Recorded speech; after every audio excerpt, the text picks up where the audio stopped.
Part 1. The Encounter. Inga watched the trees blur past the train window, her hands clenched around a black clutch. She was wearing a dark dress, the kind you only wore to funerals and never again. Her eyes were hollow, yet alert. Across from her, a man in a gray suit sat down. Neat hair, calm expression, wedding ring, but slightly loose. "Long trip?" he asked with a soft smile. She didn't want to speak, but something in his tone wasn't annoying. It was warm. "Coming back from a funeral," she replied flatly. He nodded, respectfully silent. "I'm Alex," he said eventually. "You?" "Inga." They spoke in fragments, about life, about regrets, about starting over. The train rocked them gently as they sat closer.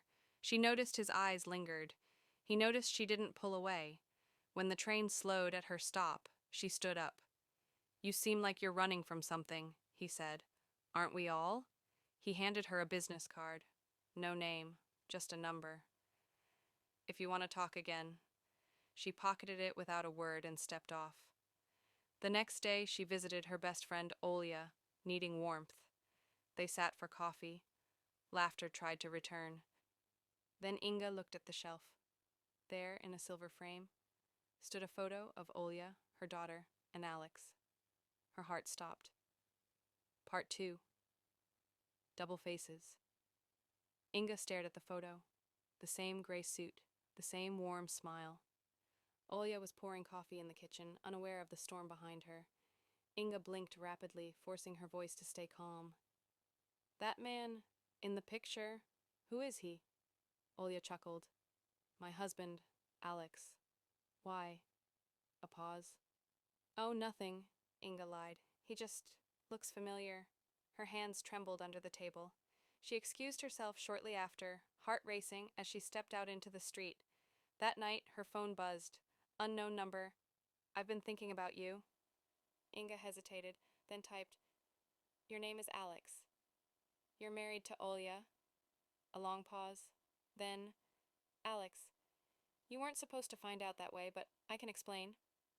Inga, "Don't." "Alex, Olya and we're not really together. We sleep in separate rooms. I'm just staying for our daughter. Please, talk to me." She didn't reply, but memories of her late husband flooded in.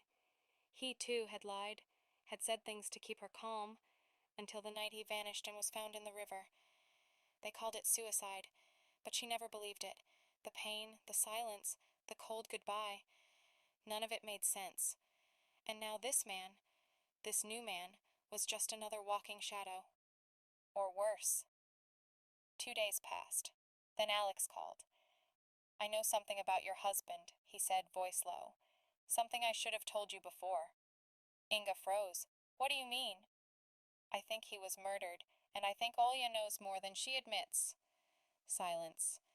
Then the click of the call ending. Inga stood in her kitchen, staring at the dark window, her reflection split by the glass. To be continued. Part 3. Lies upon lies. Inga didn't sleep that night. Her mind replayed Alex's words over and over. "I think he was murdered." Olya knows more. The very idea made her sick. Olya, her best friend since university. Olya, who held her hand at the funeral. Olya, who brought her soup the day after the police declared it suicide. And Alex, the liar, the cheater, but somehow convincing. She agreed to meet him. Neutral ground, a quiet bench near the river. "You owe me the truth," Inga said, arms crossed. Alex didn't hesitate. "I saw your husband 2 days before he died. At a bar. He was shouting at someone on the phone. I overheard just one line. 'If you tell her, we both burn.'" Inga's breath caught. "Tell who what?" she asked. "I don't know, but the next day he was dead, and the number he called was registered to Olya." Inga blinked. "You're saying Olya had something to do with it?"